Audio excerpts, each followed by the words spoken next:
Hello, back again, and basically, like, yeah, I just got done explaining the multiplayer in Rainbow Six. Go check out the first video if you haven't. Sorry if this drags on a bit long.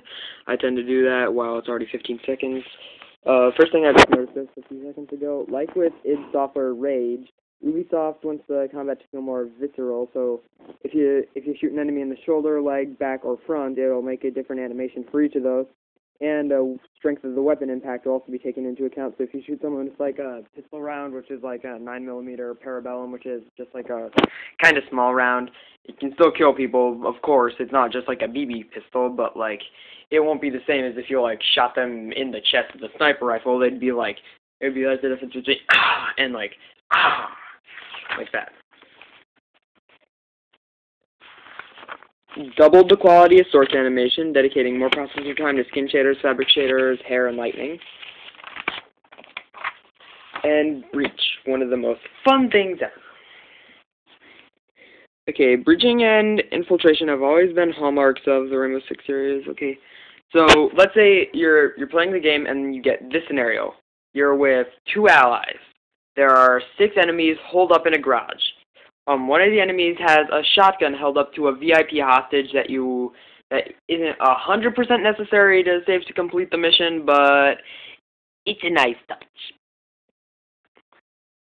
So basically, like, there's a few different ways you could do this. These are just a few examples. You can throw a frag grenade in, and it would kill a bunch of terrorists, and the rest you can just go in and gun them down into confusion. And all the terrorists are killed, though the hostage would also be killed. In this case, it wouldn't be that good of an idea. There's stealth entry, just sneak in, kill everyone. Like also another cool thing is that the AI allies will point out targets for you. They'll be like, get him, sort of like that. Except they won't do it in a stupid way, like I just said. And see what I mean? How I just like go off track and stuff like that. Anyway, stealth and you just. One person shoots out a patrol guy, and the other person throws a smoke grenade in, and the AI knows that they shouldn't take it until the smoke starts to come out, so they won't just like run in before the smoke does anything, and they won't die, of course. And one final way to do it is to break down a door on one side and then go to the other side. Then you can just like distract them and then get them all down. And if bad goes to worse, like one of your guys, like if some patrol sees you and you have no choice but to shoot him and they recognize you, of course the hostage is going to be killed, but now this is another thing because they will go into last stand where they just like hide in the best strategic positions. They'll go out behind the best cover, which in a garage isn't the best, but who cares? So like they'll go into the best positions possible and we'll make them as hard a target as possible. You might need like 2 or 3 grenades, which is a really big thing in this game. Like you don't get like 7 grenades like you do in other games. So like if you're a bad leader, then failing to help your team out by calling out hidden targets using scan mode, this will be really bad. And scan mode is different in this game. Basically, like instead of having to look under doors using the snake cam and stuff, basically, like, it has, like, a sensor, which is, like, at the airport, like guns and other threatening things that you would probably want to know about are marked in yellow. Like, you can, like, see, like, yellow guns, like, floating around, sort of. That's pretty cool.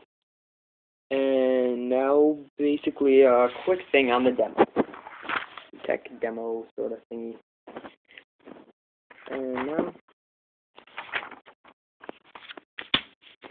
Okay. So basically, the demo starts off. You're the tax collector guy. He just like turns on in the demo. He has like an iPad. He looks like he's in like a mini mansion. Like he's like a suburban king, pretty much. He turns on the TV. His wife comes in, turns off the TV, and hands him a cupcake because it's his birthday. And then they start. And then. Sorry if you can hear some background noises there. I'm just going to wait for them to die out. They're not dying out. So anyway, he's about to get some action. Yeah, you know what I mean. Okay. But then doorbell rings.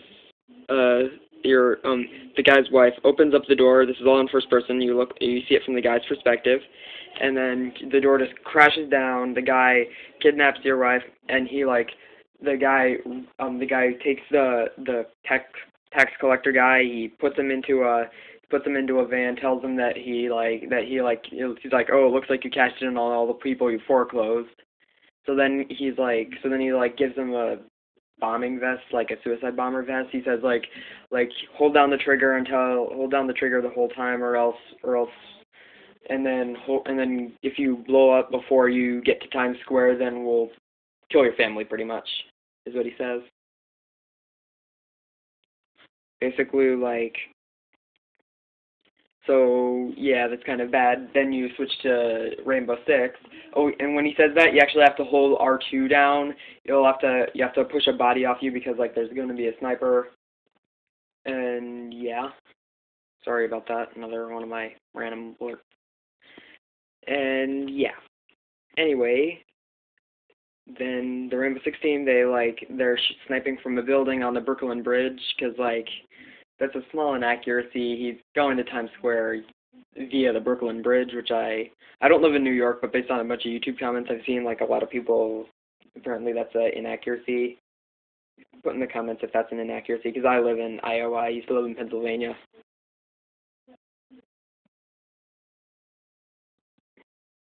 So, yeah. And, yeah. Anyway, sorry for that time I just wasted. Basically, so anyway, Team Rainbow, they do the new rappelling, which isn't just in the old games it was ba-doom, ba-doom, ba-doom, ba-doom. They just took their sweet time and did it in a slow way. Now they're using some pioneering techniques in South Korea. They're using some pioneering rappel techniques in South Korea, Serbia, Australia. You can just now you're pretty much you can jump down with energy really fast. If you feel like it, you can run down the side of the building at full speed, completely vertically, Sonic style, like Sonic the Hedgehog style, while shooting your gun at enemies. Like this. That is a wall, so he's pretty much doing this. That is awesome. Looks pretty normal, right? Nope, he's on the side of a building. Okay. So anyway, they do that. They fight their way there. They show off the going out of cover looks more realistic, more actiony. He's not just he's and then more. Oh, by the way, there's some random thing. I burnt myself making cinnamon toast. It was totally worth it, even though I couldn't play PS3 for the whole day because I had to wrap this huge thing around my hand. So anyway. How many times have I said, so anyway? So how in walkthroughs for game guides they always say go, go, go, go, go. So anyway, they go through, the police don't know the guy's a suicide bomber, and they want to keep Brooklyn Bridge because they just sort of do, for obvious reasons. So the guy has no choice but to shoot the police in the legs. If you get panicked, you could actually end up killing them, so you don't want to do that. So anyway, he goes up to the suicide bomber guy. He's like, help me, they got my wife and kids. And they're like, we're calling the bomb squad. It's going to be okay. And then it's remote detonated. It's 3, 2, and then the guy, get this. This is supposed to be the good guys. They push the guy. The main character pushes the guy off the bridge. It explodes right before he blows up the bridge. And since he didn't make it to Times Square, sorry wife, and sorry baby. Bye-bye. In conclusion, basically, one other thing that's worth noting is that it's using the Assassin's Creed engine.